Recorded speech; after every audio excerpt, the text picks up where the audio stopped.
লোকসভা ভোটের প্রচার করছেন শুভেন্দু অধিকারী। তিনি যেখানেই যাচ্ছেন সেখানেই কাতারে কাতারে মানুষের ঢল এবং তার প্রচার এবং তার বক্তব্য শোনার জন্য প্রচুর লোকের সমাগম হচ্ছে। সেখানে মনে হচ্ছে জনসমুদ্রতে পরিণত হয়ে গিয়েছে। কখনো ঘাটাল, কখনো উত্তর মালদা, কখনো রায়গঞ্জ, কখনো শিলিগুড়ি, কখনো জলপাইগুড়ি, কখনো কুচবিহার, কখনো আলিপুরদুয়ার, কখনো বহরমপুর, কখনো সন্দেশখালি, কখনো তমলুক, কখনো নন্দীগ্রাম। তিনি যেখানে যেখানে ভোটের প্রচার করতে গিয়েছেন সেখানে সেখানে জনসমুদ্রতে পরিণত হয়ে গিয়েছে। সেখানকার প্রত্যেকটি জনসভাতে এত পরিমাণে ভিড় যে বলার কথা নেই। তার লোকপ্রিয়তা এত পরিমাণে বেড়ে গিয়েছে যে তার সভা থেকে উপচে পড়া ভিড়ে তার বক্তব্য শোনার জন্য প্রচুর লোকের সমাগম। তাকে এখানে ছোট মোদি বলে সম্মানিত করা হয়। তার সভা থেকে হুঙ্কার বলেছিল ডবল ডবল চাকরি হবে। এখন দেখছি ডবল ডবল চাকরি যাচ্ছে। নির্বাচনী প্রচার সভা থেকে চাকরি যাওয়ার ইস্যুতে তৃণমূলকে কড়া ভাষায় আক্রমণ শোনালেন শুভেন্দু অধিকারী। এসএসসি মামলার রায় 2016 সালের গোটা নিয়োগ প্যানেলই বাতিল হয়ে গিয়েছে। চাকরিহারারা হতে বসেছে প্রায় 22,000 শিক্ষক এবং শিক্ষককর্মী। এসবের মধ্যে এবার এত জনের চাকরি হারানোর ইস্যুতে রাজ্যের শাসক শিবিরকে একহাত নিলেন বিধানসভার বিরোধী দলনেতা শুভেন্দু অধিকারী। বললেন 21-এর আগে বলেছিলেন ডবল ডবল চাকরি হবে, এখন দেখছি ডবল ডবল চাকরি যাচ্ছে।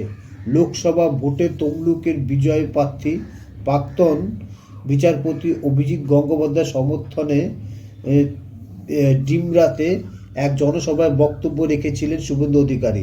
সেই নির্বাচনী প্রচার থেকেই চাকরি যাওয়ার ইস্যুতে তৃণমূলকে কড়া ভাষায় আক্রমণ শোনালেন। আন্দোলন নিয়ে বিভিন্ন সময়ে নিজের মতামত প্রকাশ করেছেন বিরোধী দলনেতা। গত বছরের মে মাসে রাজ্যের শাসক শিবিরকে আক্রমণ করে শুভেন্দু বলেছিলেন সিঙ্গুর আন্দোলনে মানুষের সমর্থন ছিল না, ওটা ছিল টাটাকে তাড়ানোর আন্দোলন। যদিও অতীতে মমতা বন্দ্যোপাধ্যায় আবার দাবি করেছেন টাটাকে তিনি বা তৃণমূল তাড়ায়নি, বরং সিপিএম তাড়িয়েছে। যেদিন বাংলায় বিজেপি সরকার গঠন হবে আগামী দিনে ফের টাটাকে এই রাজ্যে ফিরিয়ে আনা হবে বলে আশ্বাস বিরোধী দলনেতার। সোমবার সন্ধ্যায় হুগলির ধনিয়াখালীতে লোকসভা ভোট প্রচারে এক সভা থেকে তিনি এটি বলেছেন। সেই সভা মঞ্চ থেকে শুভেন্দুর বার্তা, লোকসভা ভোটে বাংলা থেকে 35টি আসন বিজেপি জিতলে 2026 সালে পর্যন্ত চলবে না এই সরকার। কয়েক মাসের মধ্যেই সরকার বদলে যাবে। আমরা এমন এক সরকারের উপহার দেব যে সরকার টাটাকে ফিরিয়ে আনবে। কৃষ্ণনগরের শুভেন্দু অধিকারীর বিশাল জনসভা। সেই জনসভায় কি বলছেন আপনাদেরকে একটু শোনাচ্ছি। কৃষ্ণনগরে তোলামূলের হয়ে যে দাঁড়িয়েছেন সে মা কালীকে জঘন্য ভাষায় আক্রমণ করেছিল এবং মা কালী সম্বন্ধে জঘন্য ভাষায় কথা বলেছিল। সেই কথাই তুলে ধরছেন শুভেন্দু অধিকারী। তিনি বলেন আমাদের ধর্মের মা কালীকে নিয়ে যারা এইভাবে কথাবার্তা বলে এবং মা কালী সম্বন্ধে যারা এইরকম চিন্তা ভাবনা রাখে তাদেরকে ভোট দিবেন না। আপনারা সনাতনী ধর্মকে অবশ্যই মানেন এবং সেই হিসাবে আপনারা ভোট বিজেপিকে দিবেন। বিজেপি প্রার্থী অমৃতা রায়ের হয়ে তিনি জনসভায় বক্তব্য রাখছেন। প্রথম দফায় ভোট হওয়ার পরে তোলামূলেরা একটি মিছিল করে এবং মিষ্টি খাওয়াখাওয়ি করে। দ্বিতীয় দফাতে এরা চুপ হয়ে গিয়েছে, তৃতীয় দফাতে এরা সম্পূর্ণরূপে সাফ হয়ে যাবে। এই বক্তব্য শুভেন্দু অধিকারী কৃষ্ণনগরের জনসভা থেকে বলেছেন।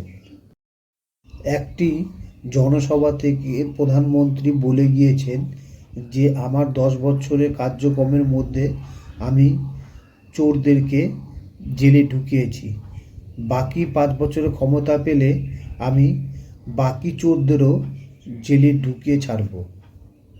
সভায় উপস্থিত থাকা জনতাদের শুভেন্দু বলেন যে পিসি ভাইপোর কোম্পানিকে বন্ধ করতে হবে এ রাজ্য থেকে। বিজেপিকে ভোট দিয়ে জয়যুক্ত করুন। বারবার তিনি এই কথাটি তার বক্তব্যের মধ্যে তুলে ধরছেন। খবরটি যদি ভালো লেগে থাকে তাহলে পরে চ্যানেলটিকে অবশ্যই সাবস্ক্রাইব করুন, লাইক করুন, কমেন্ট করুন, শেয়ার করুন। সাবস্ক্রাইবার করতে ভুলবেন না। Thank you.